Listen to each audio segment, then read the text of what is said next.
Hello, and welcome to Dyslexia Devoted, the podcast dedicated to building awareness, understanding, and strategies to help those with dyslexia.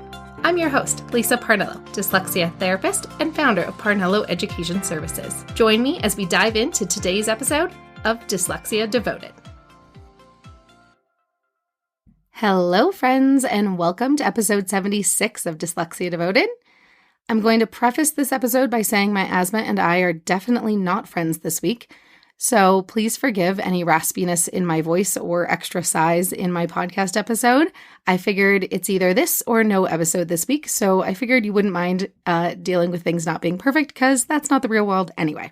This week's episode is all about writing, but before I get into that, I wanted to share something, which is that it is now officially the season of giving, and one of the things that means a lot to me is giving to the food bank. It is the charity that I've decided that my business contributes to. And so the Second Harvest Food Bank actually fed me when I was a kid, and they are the reason we had enough to eat.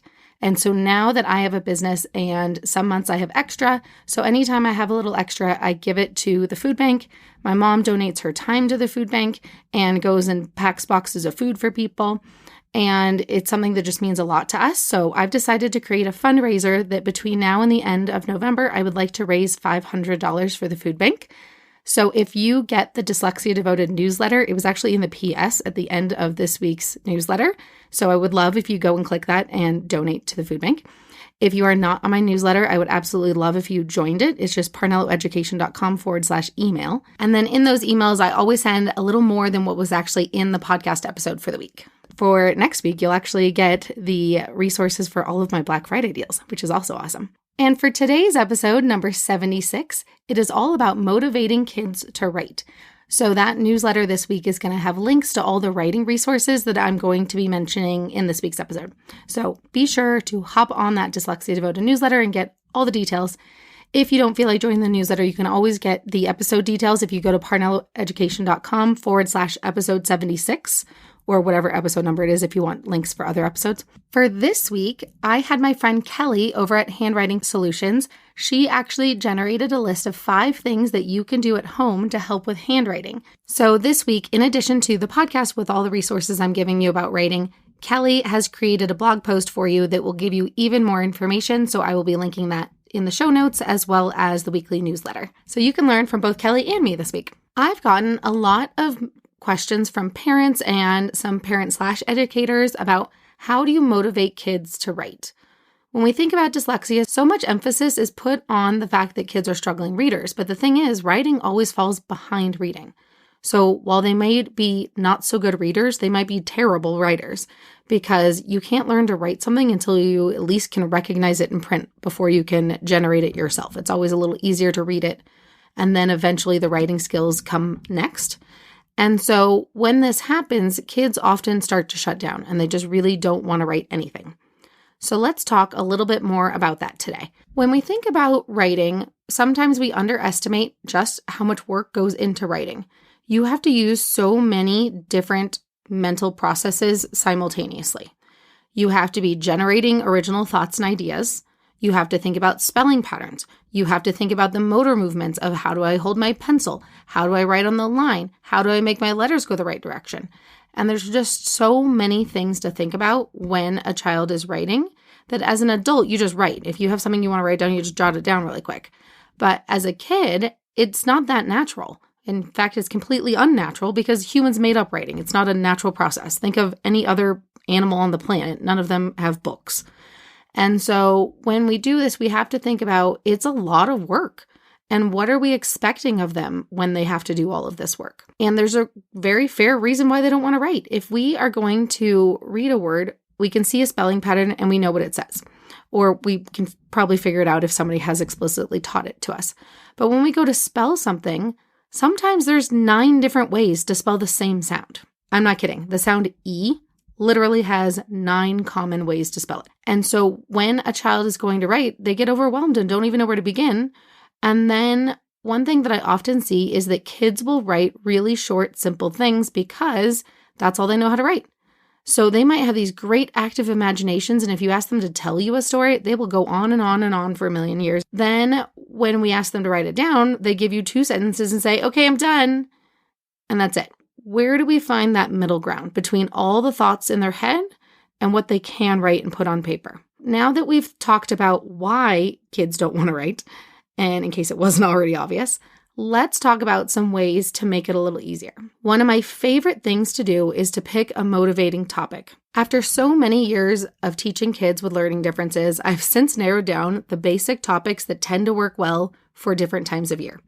So we just finished October. I've learned all kids like a Halloween story. Whether you are writing a nonfiction story and you want to write about the history of Halloween and where it came from, or, the history of Halloween candy and why we started doing candy and not just tricks and things like that, they can create a whole nonfiction passage about writing, because there are some kids who don't like fake imaginary things. There's one little boy, if he's listening to this podcast, you know who you are, and I love you for it. There are some kids who have fantastic wild imaginations, and you can go on 8,000 tangents with Halloween. Kids just plain love Halloween because there's pumpkins, and then you can make pumpkins talk, or you can have goblins, or you can talk about trick-or-treating. There's a million different directions to go if you pick Halloween. So I learned those ones are always really great. Around Thanksgiving, having them write what they are thankful for, or writing a letter to a specific person about why they're thankful for that person and something kind that person has done for them. I've learned that December and all of the million holidays that happen in December are a fantastic time to teach letter writing. Because whether you celebrate Christmas or Hanukkah or Diwali, which is actually in November, I probably should have mentioned that in November, there's all these different traditions that different families have. There's a great reason to write somebody a card or a letter. And so that's another motivating topic, because you can let them pick whoever they want to write to. They usually have somebody they would like to write a letter to. And besides, in modern times, most of us don't get pleasant mail in the actual mail anymore. And so everybody loves getting a letter in the mail, because all the rest of it is a bunch of bills. And we don't like those anyway, or junk mail, which is a total waste of paper. In February, that's another great time to teach them to write letters. I also have always helped them pick a person. A good thing that kids can write about is the history of a person. So in Black History Month, I would let the kids pick out some famous person that they would like to learn more about. And then they get to create a report and create it on Google Slides, because then they can add in all these pictures, and the kids think it's fabulous to get to pick pictures off the internet and turn it into a little PowerPoint thing.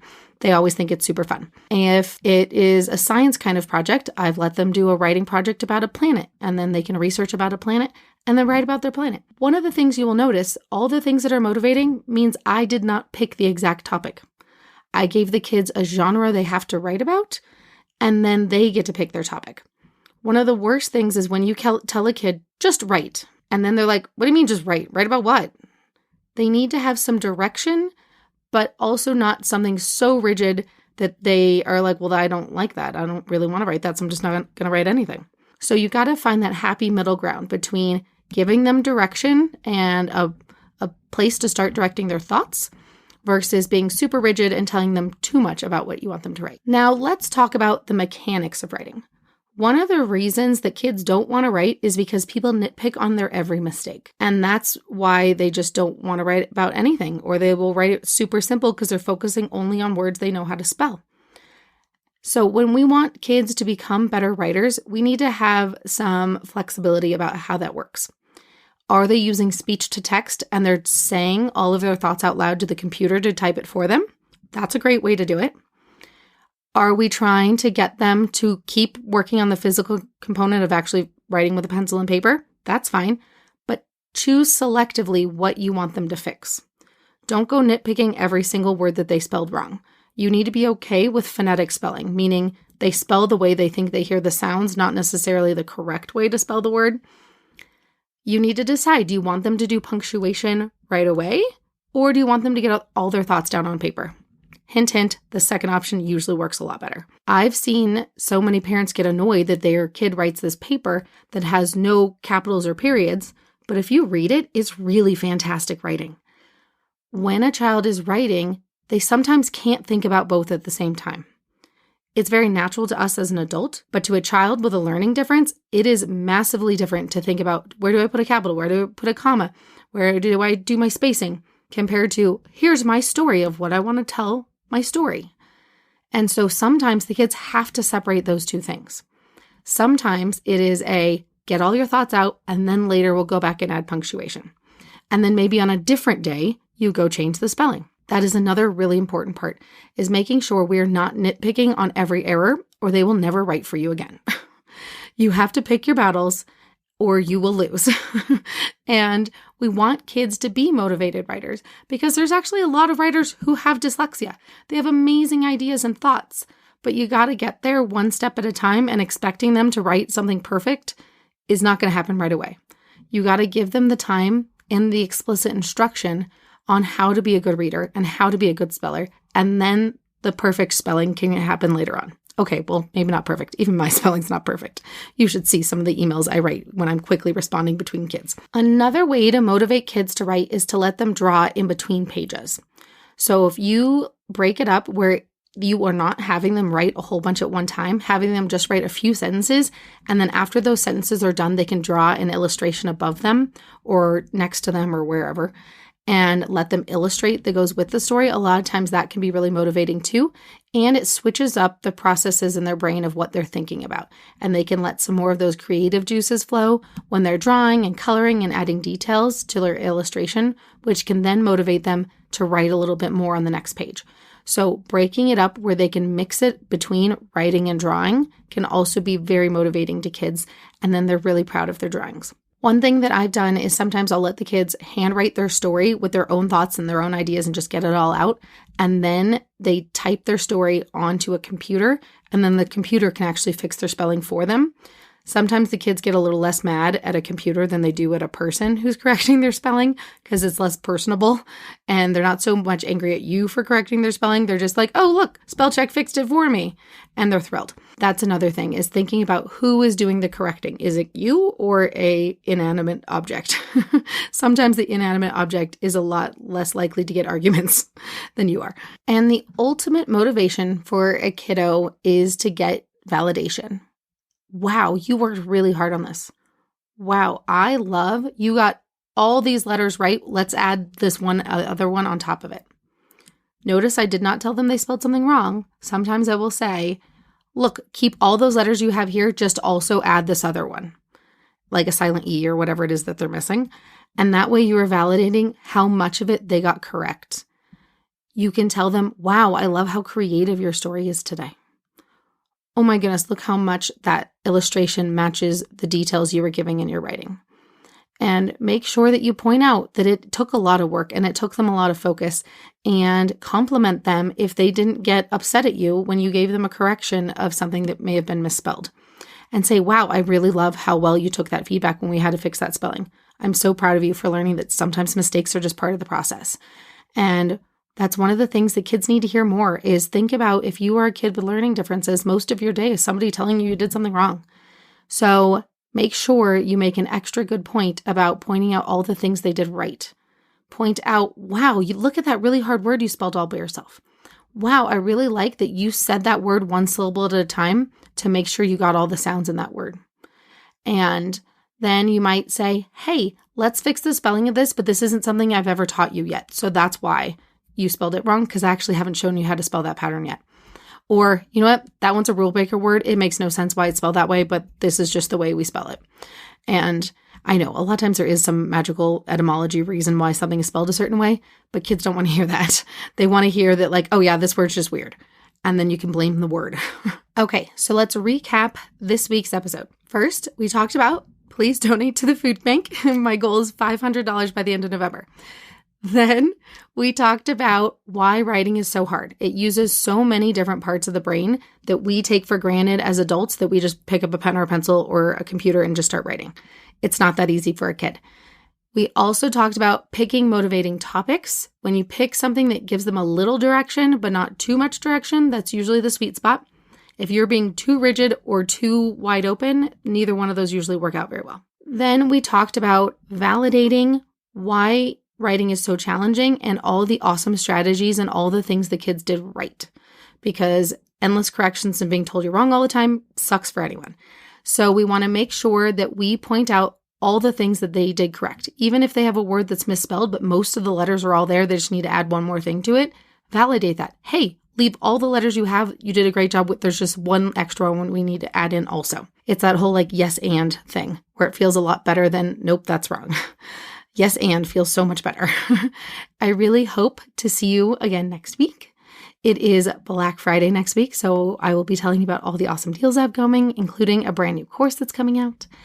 And I'm so glad that you have joined me all the way to the end of this episode. Don't forget, in the show notes, I've got the link to Kelly's tips for handwriting skills that you can practice at home. So her blog post is over on my website, and then you can find it directly in the show notes where you are listening to this episode, or at parnelloeducation.com/email. You can get on the newsletter to have me just send you all the links there. Okay, that's it for today. Thank you so much, and I'll see you next time.